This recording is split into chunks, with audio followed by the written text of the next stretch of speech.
آپ کے سامنے ہمارے پروگرام کا آخری حصہ پیش کیا جائے گا، جس کا عنوان ہے ریڈیائی نشریات۔ اس کی گوناگون خصوصیات میں سے ایک اہم چیز یہ ہے کہ طلبہ عزیز اپنے مشفق و محبوب ناظم اعلیٰ صاحب سے بالمشافہ سوالات کریں گے اور حضرت والا نہایت خندہ پیشانی سے ان کا جواب دیں گے، جن کے ذمن میں قوم و ملت کے نام ایک اہم پیغام دیں گے جو شاہ راہ حیات کے لیے ایک روشن قندیل ہوگا۔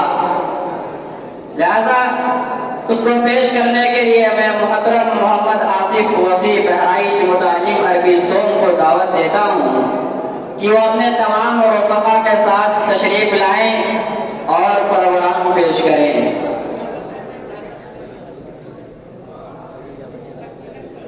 شعبہ پرامری کے صدر محترم مولانا نبی حسن صاحب بھی تشریف فرما ہے اور ان کی طرف نظر ہماری بہت تاخیر سے گئی۔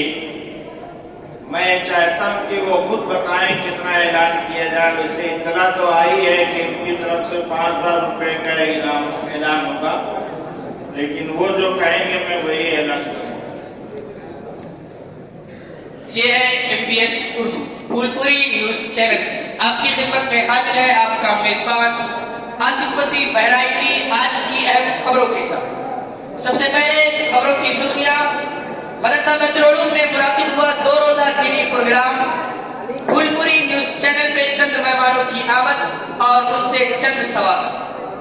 طلبہ مدرسہ نے اپنے ناظم اعلیٰ صاحب سے کیا انٹرویو۔ تفصیلی خبروں کے لیے لائن پر موجود ہیں مدرسہ بیت العلوم سے ہمارے نامہ نگار اسامہ خان آصفی۔ جی اسامہ صاحب۔ جی آصف صاحب۔ اسامہ صاحب یہ بتائیے کہ مدرسہ بیت العلوم میں اس وقت کیا حال ہے؟ مدرسہ بیت العلوم میں تو اس وقت کافی گہما گہمی ہوگی، میں نے سنا ہے وہاں آج اور آئندہ کل 2 روزہ دینی پروگرام کا انعقاد ہوا ہے۔ اسامہ صاحب میں چاہوں گا ذرا ہمارے ناظرین کو اس کی تفصیلی خبر سے آگاہ کیجیے۔ جی آصف صاحب، جی سب سے پہلے میں بتاؤں کہ آج بعد نماز ظہر سے مدرسہ بیت العلوم میں انجمن سیانت اللسان کا اختتامی پروگرام چل رہا ہے، اور صاحب مجمع کو تو نہ پوچھئے، کھوے سے کھوا چھل رہا ہے۔ سروں پر ٹوپیاں دیکھ کر ایسا لگتا ہے کہ انسانی سیلاب بڑھ آیا ہے، کہیں دل دھرنے کی جگہ ہی نہیں۔ اتنی بھیڑ کہ اگر سرسوں کو اوپر سے پھینکا جائے تو زمین پر گرنے کے بجائے لوگوں کی کھوپڑیوں میں ریگنے لگیں گے۔ میں جب یہاں آیا تو پہلے ادھر ادھر گھوم کر حالات کا جائزہ لیا، سمجھ میں نہیں آ رہا تھا کہ کس سے کیا پوچھوں۔ اتنے میں ایک طالب علم تیزی سے ایک طرف جاتا ہوا نظر آیا، میں نے لپک کر اس سے کچھ پوچھنا چاہا مگر وہ حیران ہو گیا۔ پھر میں نے ایک دوسرے طالب علم کو بلایا اور اس سے پوچھا کہ او مولوی صاحب، آج یہاں یہ کیسی بھیڑ ہے؟ تو اس نے جواب دیا، ارے بھائی صاحب، آپ تو یہاں نئے معلوم ہو رہے ہیں جو اس انجمن کے بارے میں پوچھ رہے ہیں۔ بھائی صاحب، یہ وہی انجمن سیانت اللسان ہے جس کے بارے میں شاعر کہتا ہے، ہو الہی کام ایسا اس سیانت اللسان کا، ہو الہی کام ایسا اس سیانت اللسان کا، ہو عوام کے لبوں پر یہ سیانت اللسان ہے۔ بھائی صاحب، یہ انجمن جو آپ کو نظر آ رہی ہے یہ ہمارے پورے سال کی محنتوں کا نچوڑ ہے۔ ہم پورے سال ہفتہ میں ایک دن بدھ کو عشاء کے بعد اپنے اساتذہ کرام کی نگرانی میں اس انجمن کے تحت تقریر وغیرہ کی مشق کرتے ہیں، پھر آج کے دن اس کو بہتر اور منظم انداز میں اپنے مہمانوں کے سامنے پیش کرتے ہیں۔ آصف صاحب جی میں نے اس سے مزید پوچھا، اچھا یہ بتاؤ اس خوبصورت بزم کو یہ حسین رنگ دینے والا کون ہے؟ تو اس نے ایک اچھے انداز میں جواب دیا، جی بھائی صاحب، یہ آپ نے بہت کام کی بات پوچھی ہے۔ سب سے پہلے تو اس انجمن کو پیر طریقت حضرت اقدس مولانا شاہ مفتی محمد احمد اللہ صاحب کی سرپرستی حاصل ہے۔ اسی طرح انجمن کے لیے فکرمند رہنے والے ہمارے دونوں نائب ناظم صاحبان یعنی مولانا جمال انور صاحب قاسمی اور مفتی عبد اللہ صاحب پھولپوری ہیں۔ اچھا، ہمیں رکیے اور سنیے، یہ جو حسین اور دلچسپ منظر دکھائی دے رہا ہے اس میں در حقیقت ہمارے تمام اساتذہ کرام اور بالخصوص 2 اساتذہ کرام کی محنت و جانفشانی اور ان کا حسن ذوق شامل ہے۔ उनमें से एक मौलाना ज़ियाउल्लाह साहब कासमी गाजीपुरी दामत बरकातुहुम और दूसरे मौलाना हकीमुल्लाह साहब हलीमी बस्तवी दामत बरकातुहुम हैं। आसिफ साहब, जी उसामा साहब। मैंने उससे मदरसे की तारीख और खिदमत वगैरह के बारे में मुख्तसर सवाल किया तो उसने कहा, भाई साहब, बेहतर होगा कि आप बैतुल उलूम की कहानी खुद इसकी ज़बानी मुलाहिज़ा फरमाएं। मैं बैतुल उलूम हूँ। मैं 1349 हिजरी में उस वक्त मनस्सर शुहूद पर आया जब इलाके के अतराफ व अकनाफ में बातिल अफकार और मायरे ज़ेगो ज़लाल बाद समूम की आंधियाँ चल रही थीं। इस्लामी अक़दार व रिवायात को किस्से पारीना समझा जा रहा था। ऐसे नामुवाफिक और मजहब मुखालिफ हालात के अंदर बदले वकील मर्द जलील खुतबे वक्त मौलाना शाह अब्दुल गनी फूलपुरी ने मुझे सीने गीती पर खड़ा किया। मैं उस वक्त एक शजरे नौपेट था। मेरी शाखें बादे मुखालिफ की तेज़ो तुंद झोंकों का सहार नहीं कर सकती थी, तो उस मर्द कलंदर की आहें नीम शबी व फुगाने सहरगाही उसके अखलास व लिल्लाहियत और तवक्कुल व इस्तिग़ना से मेरी आबियारी हुई। फिर मेरी जड़ें मजबूत हो गईं। फिर वक्त की रफ्तार के शाना बशाना मेरे बरगो बार फैलते रहे। मेरे कितने ही सपूत मुल्क और बैरून मुल्क मेरा पैगाम अमानत लेकर फिरे। हाँ हाँ, मैं बैतुल उलूम हूँ। मेरा एक फर्जंद मौलाना शाह हकीम मोहम्मद अख्तर है, जिसकी नवाएं 4 सू हिमालय से उठी और एशिया से गुजरकर अफ्रीका के जंगलात और लंदन के फलकपोश महल्लात तक पहुंची।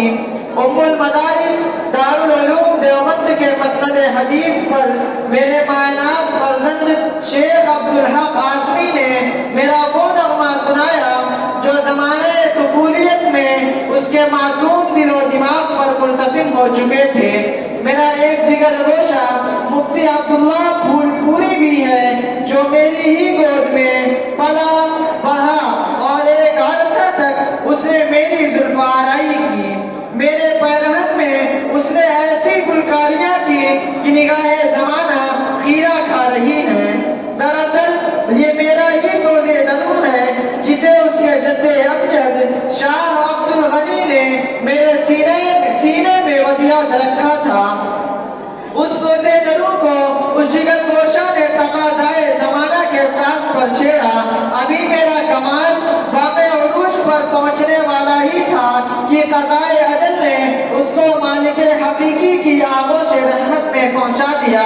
फिर क्या था, मादरे हस्ती के कोख से जन्म लेने वाला मेरा लाडला मुफ्ती अहमदुल्लाह फूलपुरी है, जो तुफूलियत के खटोले से उठकर शबाब की दहलीज पर कदम रखा ही था कि मेरे फर्ज का बोझ उसके दोषे नातवा पर आ पड़ा।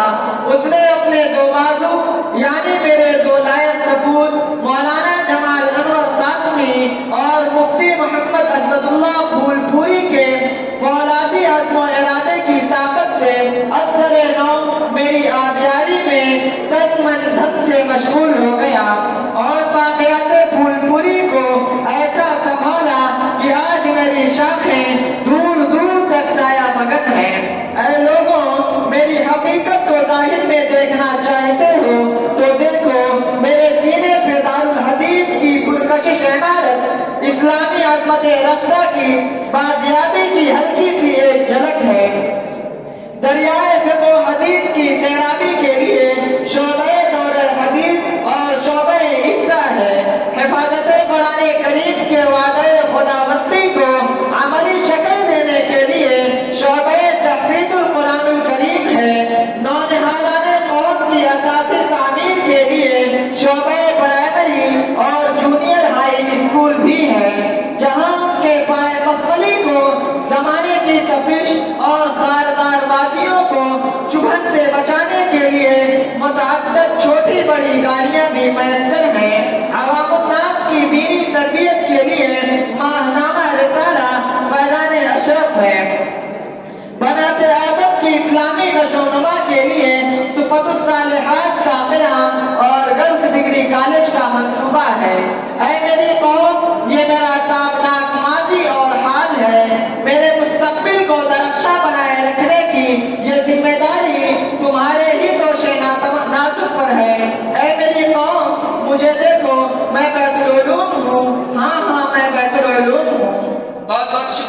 उसामा साहब ये तो आज के प्रोग्राम की तफसील थी।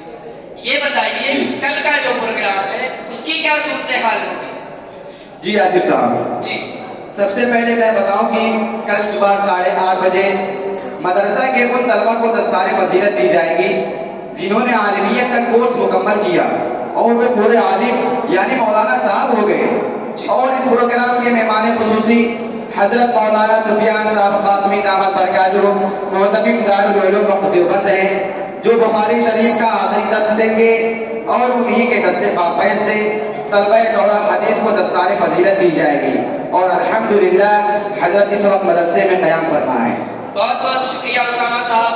नाज़रीन लेते हैं एक छोटा सा ब्रेक, उसके बाद आपको मिलाते हैं हमारे चैनल पर आने वाले खास 3 मेहमानों से और उनसे हम वक्फ बोर्ड के मुताल्लिक चंद अहम सवाल करेंगे।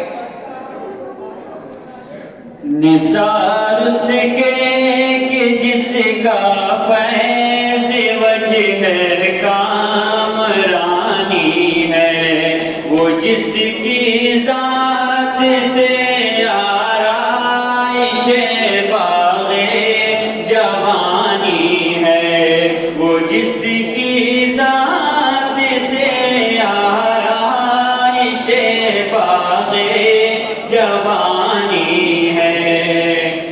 ख़िज़ा के दौर में भी जो बहारे गुल का पानी है, ख़िज़ा के दौर में भी जो बहारे गुल का पानी है, जो दिल से